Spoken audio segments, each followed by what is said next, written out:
Day 86. Judges 1-3. After the death of Joshua, the Israelites inquired of the Lord, who will be the first to go up and fight for us against the Canaanites? Judah shall go up, answered the Lord. Indeed, I have delivered the land into their hands. Then the men of Judah said to their brothers the Simeonites, Come up with us to our allotted territory, and let us fight against the Canaanites. And we likewise will go with you to your territory. So the Simeonites went with them. When Judah attacked, the Lord delivered the Canaanites and Perizzites into their hands, and they struck down 10,000 men at Bezek. And there they found Adoni-bezek and fought against him, striking down the Canaanites and Perizzites. As Adoni-bezek fled, they pursued him, seized him, and cut off his thumbs and big toes. Then Adoni-bezek said, 70 kings with their thumbs and big toes cut off have gathered the scraps under my table. As I have done to them, so God has repaid me. And they brought him to Jerusalem, where he died. Then the men of Judah fought against Jerusalem and captured it. They put the city to the sword and set it on fire. Afterward, the men of Judah marched down to fight against the Canaanites living in the hill country, in the Negev, and in the foothills. Judah also marched against the Canaanites who were living in Hebron, formerly known as Kiriath-arba, and they struck down Sheshai, Ahiman, and Talmai. From there they marched against the inhabitants of Debir, formerly known as Kiriath-sepher. And Caleb said, To the man who strikes down Kiriath-sepher and captures it, I will give my daughter Acsah in marriage. So Othniel son of Caleb's younger brother Kenaz captured the city, and Caleb gave his daughter Acsah to him in marriage. One day Acsah came to Othniel and urged him to ask her father for a field. When she got off her donkey, Caleb asked her, What do you desire? Give me a blessing, she answered. Since you have given me land in the Negev, give me springs of water as well. So Caleb gave her both the upper and lower springs. Now the descendants of Moses' father-in-law, the Kenite, went up with the men of Judah from the city of palms to the wilderness of Judah in the Negev near Arad. They went to live among the people. Then the men of Judah went with their brothers the Simeonites, attacked the Canaanites living in Zephath, and devoted the city to destruction. So it was called Hormah. And Judah also captured Gaza, Ashkelon, and Ekron, each with its territory. The Lord was with Judah, and they took possession of the hill country, but they could not drive out the inhabitants of the plains because they had chariots of iron. Just as Moses had promised, Judah gave Hebron to Caleb, who drove out the descendants of the 3 sons of Anak. The Benjamites, however, failed to drive out the Jebusites living in Jerusalem. So to this day the Jebusites live there among the Benjamites. The house of Joseph also attacked Bethel, and the Lord was with them. They sent spies to Bethel, formerly known as Luz, and when the spies saw a man coming out of the city, they said to him, Please show us how to get into the city, and we will treat you kindly. So the man showed them the entrance to the city. And they put the city to the sword but released that man and all his family. And the man went to the land of the Hittites, built a city, and called it Luz, which is its name to this day. At that time Manasseh failed to drive out the inhabitants of Beth-shean, Tanach, Dor, Ibleam, Megiddo, and their villages, for the Canaanites were determined to dwell in that land. When Israel became stronger, they pressed the Canaanites into forced labor, but they never drove them out completely. Ephraim also failed to drive out the Canaanites living in Gaza, so the Canaanites continued to dwell among them in Gaza. Zebulun failed to drive out the inhabitants of Kitron and Nahalol, so the Canaanites lived among them and served as forced laborers. Asher failed to drive out the inhabitants of Akko, Sidon, Alab, Achzib, Helba, Aphik, and Rehob. So the Asherites lived among the Canaanite inhabitants of the land, because they did not drive them out. Naphtali failed to drive out the inhabitants of Beth-shemesh and Beth-anath. So the Naphtalites also lived among the Canaanite inhabitants of the land, but the inhabitants of Beth-shemesh and Beth-anath served them as forced laborers. The Amorites forced the Danites into the hill country and did not allow them to come down into the plain. And the Amorites were determined to dwell in Mount Heres, Aijalon, and Cholbim. But when the house of Joseph grew in strength, they pressed the Amorites into forced labor. And the border of the Amorites extended from the Ascent of Akrabbim to Selah and beyond. Now the angel of the Lord went up from Gilgal to Bochim and said, I brought you up out of Egypt and led you into the land that I had promised to your fathers, and I said, I will never break my covenant with you, and you are not to make a covenant with the people of this land. But you shall tear down their altars. Yet you have not obeyed my voice. What is this you have done? So now I tell you that I will not drive out these people before you, they will be thorns in your sides, and their gods will be a snare to you. When the angel of the Lord had spoken these words to all the Israelites, the people lifted up their voices and wept. So they called that place Bochim and offered sacrifices there to the Lord. After Joshua had dismissed the people, the Israelites went out to take possession of the land, each to his own inheritance. And the people served the Lord throughout the days of Joshua and of the elders who outlived him, who had seen all the great works that the Lord had done for Israel.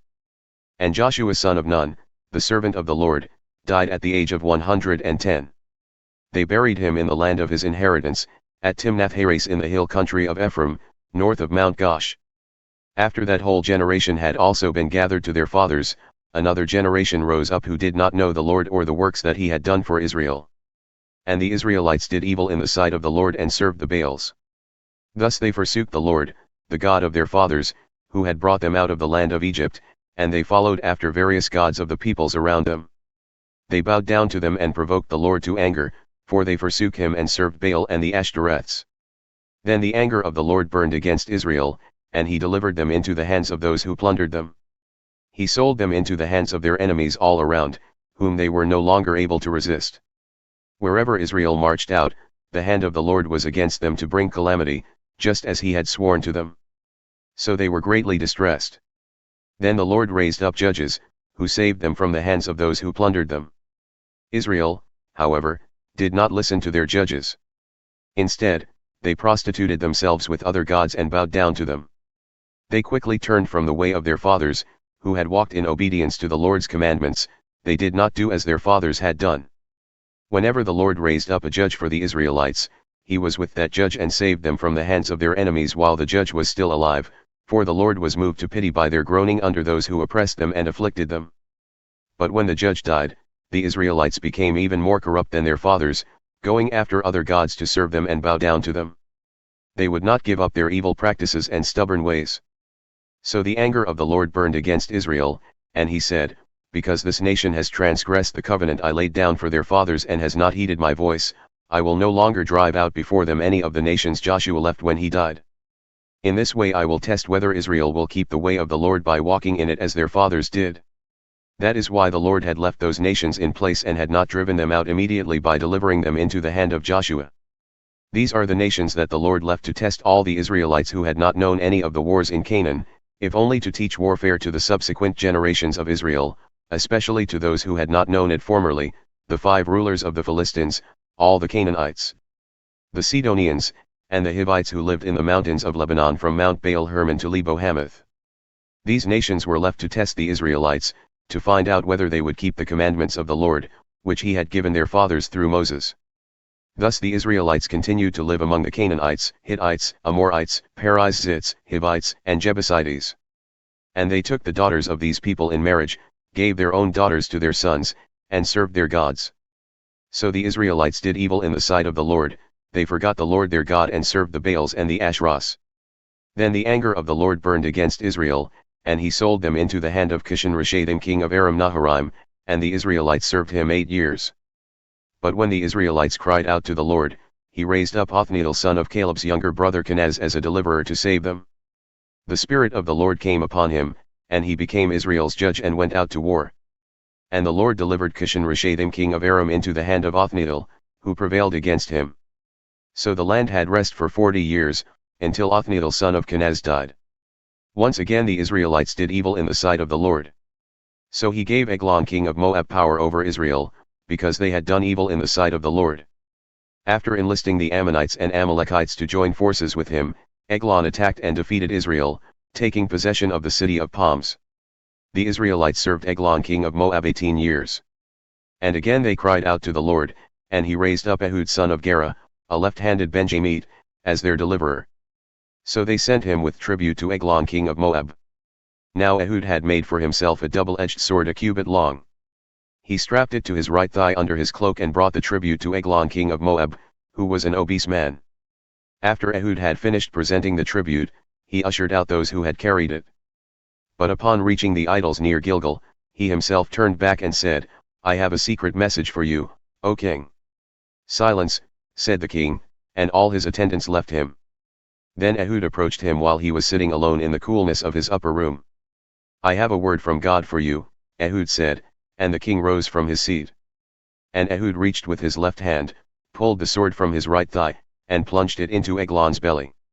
Even the handle sank in after the blade, and Eglon's fat closed in over it, so that Ehud did not withdraw the sword from his belly. And Eglon's bowels emptied. Then Ehud went out through the porch, closing and locking the doors of the upper room behind him. After Ehud was gone, Eglon's servants came in and found the doors of the upper room locked. He must be relieving himself in the cool room, they said. So they waited until they became worried and saw that he had still not opened the doors of the upper room. Then they took the key and opened the doors, and there was their lord lying dead on the floor. Ehud, however, had escaped while the servants waited. He passed by the idols and escaped to Sirah. On arriving in Sirah, he blew the ram's horn throughout the hill country of Ephraim. The Israelites came down with him from the hills, and he became their leader. "Follow me," he told them, "for the Lord has delivered your enemies the Moabites into your hand." So they followed him down and seized the fords of the Jordan leading to Moab, and did not allow anyone to cross over. At that time they struck down about 10,000 Moabites, all robust and valiant men. Not one of them escaped. So Moab was subdued under the hand of Israel that day, and the land had rest for 80 years. After Ehud came Shamgar son of Anath. And he too saved Israel, striking down 600 Philistines with an ox goad. Luke 4 verses 1-30. Then Jesus, full of the Holy Spirit, returned from the Jordan and was led by the Spirit into the wilderness, where for 40 days he was tempted by the devil. He ate nothing during those days, and when they had ended, he was hungry. The devil said to him, "If you are the Son of God, tell this stone to become bread." But Jesus answered, "It is written, man shall not live on bread alone." Then the devil led him up to a high place and showed him in an instant all the kingdoms of the world. "I will give you authority over all these kingdoms and all their glory," he said. "For it has been relinquished to me, and I can give it to anyone I wish. So if you worship me, it will all be yours." But Jesus answered, "It is written, worship the Lord your God and serve him only." Then the devil led him to Jerusalem and set him on the pinnacle of the temple. "If you are the Son of God," he said, "throw yourself down from here. For it is written, he will command his angels concerning you to guard you carefully, and they will lift you up in their hands, so that you will not strike your foot against a stone." But Jesus answered, "It also says, do not put the Lord your God to the test." When the devil had finished every temptation, he left him until an opportune time. Jesus returned to Galilee in the power of the Spirit, and the news about him spread throughout the surrounding region. He taught in their synagogues and was glorified by everyone. Then Jesus came to Nazareth, where he had been brought up. As was his custom, he entered the synagogue on the Sabbath. And when he stood up to read, the scroll of the prophet Isaiah was handed to him. Unrolling it, he found the place where it was written, "The Spirit of the Lord is on me, because he has anointed me to preach good news to the poor. He has sent me to proclaim liberty to the captives and recovery of sight to the blind, to release the oppressed, to proclaim the year of the Lord's favor." Then he rolled up the scroll, returned it to the attendant, and sat down. The eyes of everyone in the synagogue were fixed on him, and he began by saying, "Today the scripture is fulfilled in your hearing." All spoke well of him and marveled at the gracious words that came from his lips. "Isn't this the son of Joseph?" they asked.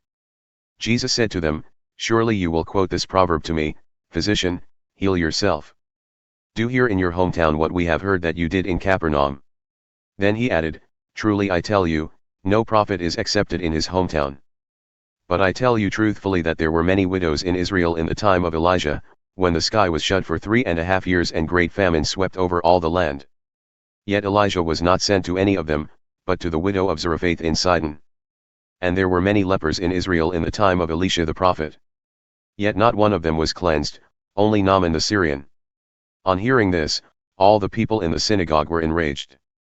They got up, drove him out of the town, and led him to the brow of the hill on which the town was built, in order to throw him over the cliff. But Jesus passed through the crowd and went on his way.